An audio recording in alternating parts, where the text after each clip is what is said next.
Greetings and welcome to the broadcast. I'm your host, and this is Prison News. Now, we're kind of segueing over and we're reading Mcguffy's Readers. Those are the 200-year-old textbooks that Henry Ford said made one of the most profound differences in his life. We're going to go ahead. We're on Mcguffy's Readers' second eclectic reader. This one is entitled Henry the Bootblack. Henry was a kind, good boy. His father was dead and his mother was very poor. He had a little sister about 2 years old. He wanted to help his mother, for she could not always earn enough to buy food for her little family.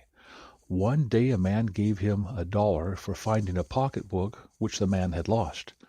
Henry might have kept all the money, for no one saw him when he found it, but his mother had taught him to be honest and never to keep what did not belong to him.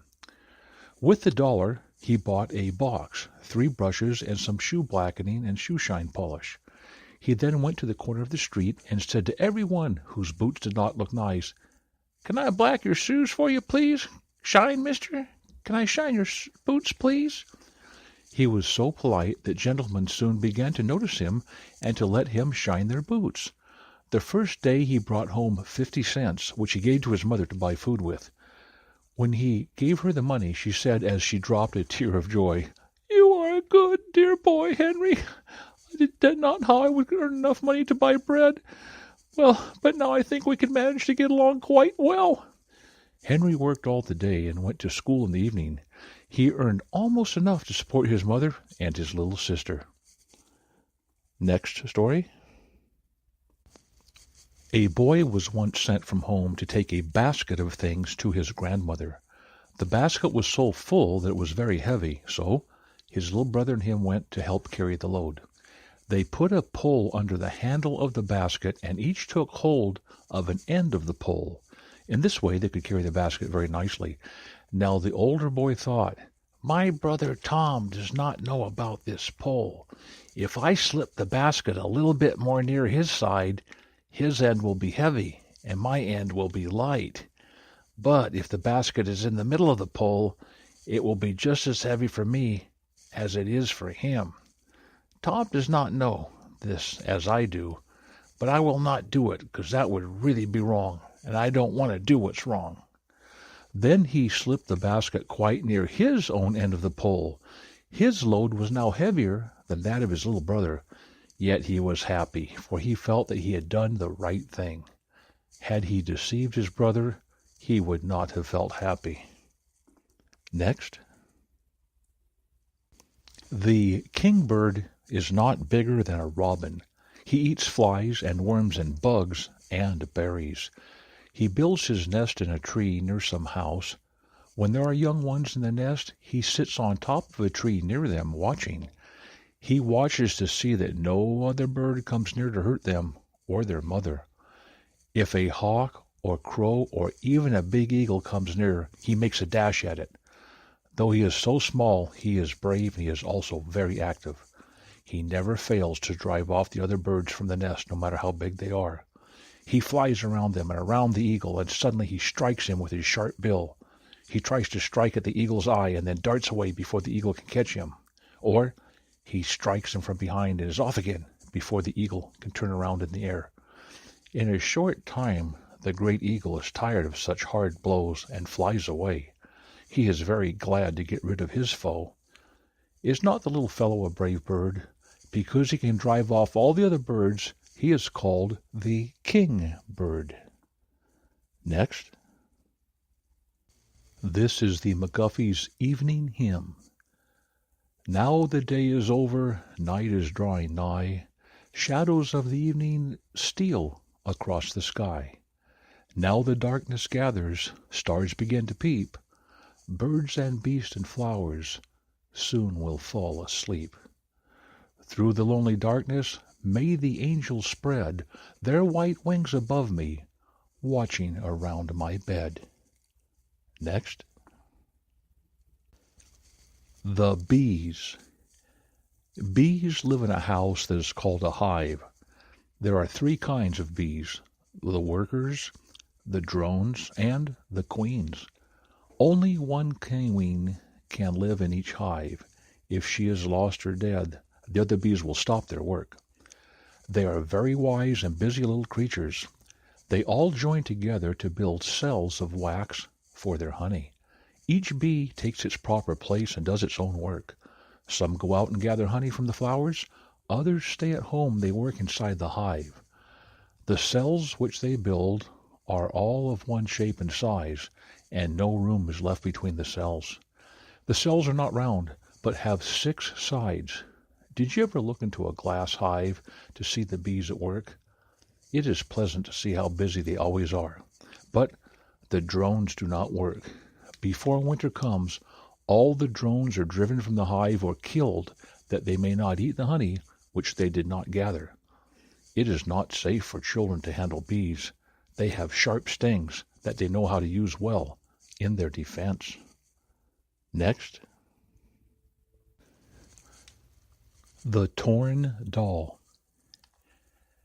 Mary Armstrong was a pretty little girl, but she was heedless about some things. Her way of leaving her books and playthings just where she had used them last gave her mother much trouble in having to pick them up and putting them back in their proper places. Her mother had often told Mary about the evil effects of being so careless. Her books became spoiled and her toys broken. But worse than this was the growing habit of carelessness, which would be of great harm to her all her life. It would make her unhappy and would annoy her friends. One day Mary and her mother went out into their pleasant yard to spend an hour in the open air. Mrs. Armstrong took her work with her. Mary ran about and played with Dash, her pet dog, and she was having a happy time. But in the corner of the yard she found her nicest doll, all torn and broken, and its dress covered with mud. She at once knew that Dash had done this, and she scolded him harshly. Carrying the broken doll to her mamma, she showed it to her mom, and could hardly keep from crying. Mrs. Armstrong asked Mary if she had not left the doll on the porch where Dash could easily get it, and Mary had to answer, "Yes, ma'am, I did." "Then you must not blame the dog, Mary, for he does not know it is wrong for him to play with your doll. I hope this will be a lesson to you hereafter to put your things away when you are through playing."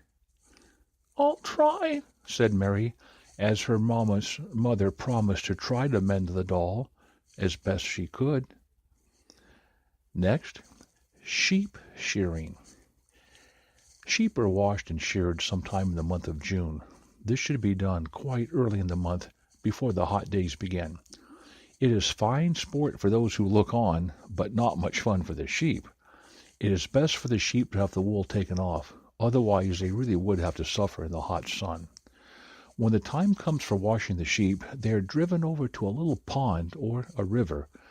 Then the men throw the sheep into the water one at a time. There are also men in the water who catch the sheep and squeeze their wet wool with their hands to get all the dirt out of the wool.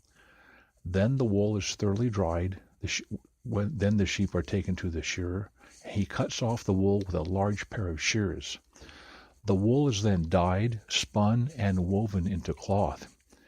In a short time before the cold winter comes, new wool grows out on the sheep. By the coming of spring, there is so much wool on him that it must be cut off again. Next. One fine summer afternoon, Sam was walking home from school. He went along slowly reading his new book. Sam had spent all his money for the book, but he was a happy boy. At length he came into the high road where there was a gate. A blind man stood holding the gate open. The poor man said, "Please give me a few cents to buy some bread." But Sam gave him nothing. What? Did Sam give the poor man nothing? Yes, for like we said, he had spent all his money on the book. So Sam walked away up the road, very sad. Soon after, a fine carriage came up, and in it were Harry and his mother. The blind man stood and held out his hat. Let us give the poor man something," said Harry to his mother. His mother gave him some cents. Harry took them, but he did not put the money into the man's hat. He threw them into the hedge as far as he could. The poor man could not find them, for you know he was blind. So Sam turned back to look at the fine carriage. He saw Harry throw the cents into the hedge. So he came back at once and looked for the money until he found it, and all for the blind man. This took so long that he almost came home late for supper. Which of the boys do you think was truly kind to the poor blind man? I know which he thanked the most in his heart. Next. The boat upset. "Sit still, children. Do not move about in the boat," said Mr. Rose to the young folks he was taking for a trip on the water. The boat was a large one, but it could not really be upset easily, but if you got on one side it could. There were in it Mr. and Mrs. Rose, the boatman, and several little boys and girls.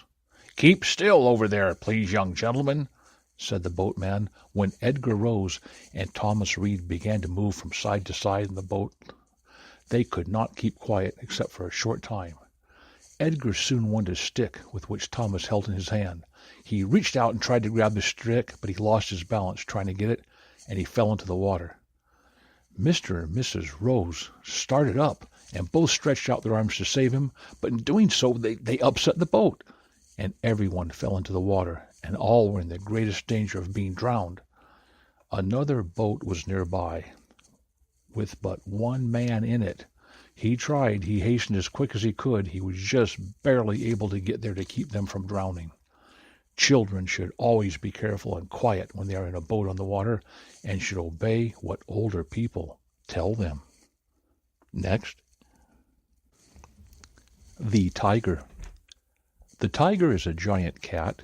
His body is nearly covered with black stripes. Unlike the lion, he runs so fast that he can run as fast as the swiftest horse, and the horse cannot overtake him. He goes over the ground by making bounds or springs, one after another.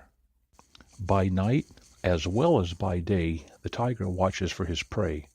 With a frightful roar, he will seize a man and carry him off. Have you ever thought what use those great white whiskers are to a cat? Lions have great whiskers, and so have tigers, and all other animals of the cat family. Whenever you find an animal with whiskers like the cat's, you may be sure that animal steals very softly among the branches and thick bushes at night. By the slightest touch on the tiger's whisker, he knows when there's anything in his road. A few years ago, some English officers went out to hunt. When coming home from their day's sport, they found a little tiger kitten. They took the little kitten with them, and they tied it with a collar and a chain to the pole of their tent. It played about to the delight of all the soldiers who saw it. One evening, just as it was growing dark, they heard a sound that frightened them greatly. It was the roar of a tiger. The kitten pulled at the chain and tried to break away. With a sharp cry, it answered the voice outside. All at once, a large tigress bounded into the middle of the tent. She caught her kitten by the neck and broke the chain which bound it. Then, turning to the door of the tent, she dashed away just as suddenly as she had come.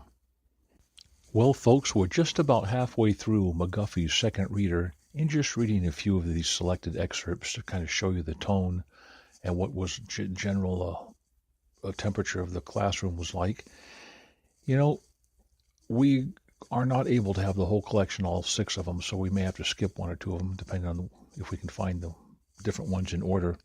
What do you think of these books? You know, Henry Ford thought they were great. They're used by high-end tutors to this day to take, sometimes it's called a rich man's son, but to get kids who are of wealth or privilege to get them quickly through the Mcguffy's readers. And that tends to do a little bit better and prepare them than going to a state school. And then, of course, they have some other things. They have some fantastic math books.